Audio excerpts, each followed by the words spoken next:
Hey folks, Quill18 here, and welcome to our December 26th episode of our Steam Holiday Sale video series, where we look at what games are on sale every day on Steam, and what's worth buying, what's worth not buying. Now, yesterday was Christmas Day, and Valve went all out and gave us some awesome products, so I don't have my hopes quite as high for today, but we'll see. First up, Test Drive Unlimited Dos. Test Drive, man, this is such an old game. I remember playing a Test Drive game on my 286 computer way back in the day. This is such an old franchise, and they've just kept it up, and they look amazing, and really good set of games. Of course, there just seems to be a racing game every day, and today this one is it, and there's nothing wrong with that. I probably won't pick it up because I'm not really into racing games, but there you have it. Next up, Rock of Ages. Really awesome indie strategy game that meets sort of, and it is multiplayer if you want. It's like, how do you describe this? 'Cause it's a little tower defense-ish in a way, but mostly you're just controlling this giant rock, rolling down a hill, smashing things, and then trying to open a gate in the other end. It's like some sort of physics-based bowling strategy game. It's actually pretty decent fun and really kind of quirky and interesting graphics. They remind me a little. They're sort of like I don't know if you guys have seen a lot of the Monty Python content, like Flying Circus stuff, but the animated cutscenes between scenes, it's got that kind of vibe, that sort of papercrafty vibe to it. I don't know, it's actually really quirky and funny and an interesting, cute little indie game. I didn't play it a whole lot. It didn't really keep me interested, but it was cute. Apparently today's art is building smashing, so that's good. Bulletstorm is up next. Now, Bulletstorm is a sort of parody of the first-person genre. No, and people asked last time, am I actually this old? No, I just randomly grabbed the date here. 1906. That's how old I am. It is, if I recall, wield an arsenal of over-the-top combat moves and outrageously large guns that feed into distinct skill shot system, producing unprecedented levels of frantic gameplay and yell-inducing satisfaction. Yeah, it's just one of these over-the-top, tongue-in-cheek, we're not taking ourselves seriously type of shooters. I don't think it was fairly well received. I forgot about that. I never played this, but the thing I remember the most about Bulletstorm were the commercials that people put together. That was just ridiculous. It was pretty infamous and gory and fun and awesome. Game of Thrones Genesis. Now, usually when you have something that is based on a book or a movie or TV show or something like that, the game is not usually very good. However, I actually heard half-decent things. Apparently I'm wrong. I must be remembering something different because it's only a 54 Metascore. For some reason I thought this game had been well received. I haven't actually played it. That's a shame. It looks pretty, but apparently it's bad. I don't know. I can't really say anything about it, unfortunately. Sorry. Let's go back.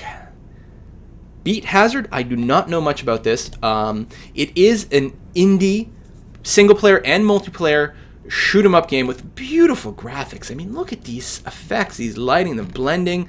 I was going to say, I believe it's another one of those games that is powered by your music, so you just plug in your MP3s and you go crazy with a game that's procedurally generated to work with the music that you're playing. I love these concepts. I think they're awesome. Very, very interesting. And I do love indie games. Okay, Far Cry. This is a beautiful game that I believe will not click through. There we go. That is very sandboxy, open-ended. Lots of quests and things like that you can do and take in different directions, if I recall. Lots of fire effects, sure. And wind. Oh, yes, because you can start a fire in one place and let the wind sort of blow through and spread the fire for you, if I recall correctly. I don't own this game. I haven't played it, but I know it's very good. Yeah, open world, huge adventures, non-scripted artificial intelligence. It's one of these games that you can actually put hours and hours and hours into, and it's actually quite lovely to look at. And there are two of them. The first one is really cheap, and I know that both of them are very highly regarded. Bastion is a wonderful game that I guess you can kind of describe as Diablo-esque in a way, but it doesn't do it justice. It's that sort of isometric type of style, but the story is beautiful. I believe it's got the narration and lovely art and a really good system for selecting your difficulty for each of the levels, so you can really customize the experience to exactly what you want. If you want something easier, if you want something more challenging, if you want something more less grindy by increasing the difficulty of it. A beautiful, wonderful game. The art, I just can't say enough about it. This is the darling of the kind of indie strategy action RPG world. Really, yeah, lots of awards. And this, what's the price? $5. This is probably your must buy for today, actually. Red Faction, which has many different like expansions and sequels, is, I'm not sure, I believe it's a first-person shooter. Wasn't it set on Mars? Am I thinking this wrong? Insurgent fighter, reestablished Red Faction movement, open world guerrilla warfare. Yeah, that's right. And it is pretty, I mean, anything with over an 80 Metascore is good. And this one I know that people are a big fan of. But again, that open world sandboxy feel. Okay, apparently none of these videos have anything. Oh, we don't care about that.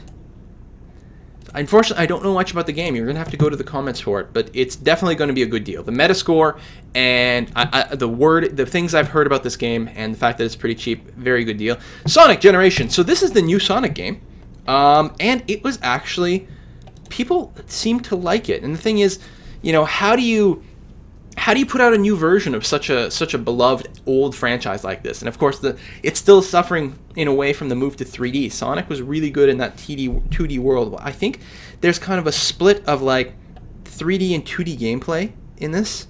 Like you can play it sort of side view and 2D-ish and really get some of that old Sonic feel. I think people liked it. 82 Metascore is actually miraculous for a game like this. And so, you know, bring back that old-time feeling. I'm talking to people, you guys are probably too young, most of you. But playing Sonic on the Sega Genesis way back in the day, when like the console wars were the Super Nintendo versus the Sega Genesis, and Mario versus Sonic. Sonic was cool and badass, and I didn't own a Genesis, so I could only play it at friends' houses. So I always took every opportunity I could to play this. Anomaly, Warzone Earth. So this is this the first day it comes on sale? Because it was one of the Steam achievement gift things for one day. I'm not sure that, I think it may have been 75% off like the wholesale. No, daily deal. Maybe it's like 66% off the rest of the sale or something like that. This is actually a really nice, interesting indie strategy game in that it's like the opposite of a normal tower defense game in that you are controlling the creeps that are going through the streets while it's the enemy, the AI, is basically building the towers that you're having to deal with. So you're trying to path your people around, take different routes to avoid some of the worst things. You do have the ability to buy more units, heal your units. It's pretty good. Great voice acting. I'm kind of surprised. Like that it actually has voice acting and decent graphics in an indie game. It's a little odd to me because it's like I believe the actors or the characters in here, I think they all have Australian accents, but it's set in Iraq. And usually when I think of like the Middle East conflicts and things like that, I'm usually thinking of Americans and American troops being in there. But of course, it's always been an international effort. I'm not American. I know there's lots of Canadian forces in the Middle East, for example, but that's not the mentality that I think of. And so it was a little jarring at first to hear the accents, but other than that, it's actually pretty decent. And if you do pick it up, there is an achievement that you can get in here that gives you an extra gift in the Steam competition. It's in Mission 2. There are these packages that drop. Well, packages drop all the time, but there's a specific set of packages in Mission 2 that are presents. They're gifts from Santa, and if you pick up 20 of those, then that's your achievement. And the easiest thing to do is to play the game until you hit the spot where those drop. 3 will drop. You pick up all 3, and then hit escape and go into restart from last checkpoint.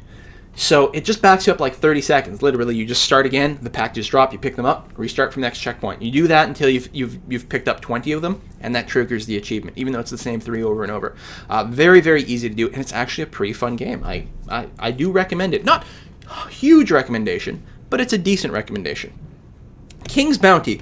I have King's Bounty Armored Princess. These are, play now. These are RPG strategy games that are actually pretty decent.